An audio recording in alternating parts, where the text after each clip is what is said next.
मैं हूं सवेरा शाहिद और आप देख रहे हैं SNN।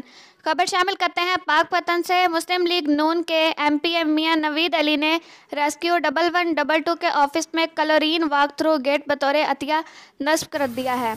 1112 के अफसर अब्दुल कयूम नईमी ने क्लोरीन वॉक थ्रू गेट की अफादियत पर रोशनी डालते हुए मियां नवीद अली का शुक्रिया अदा किया।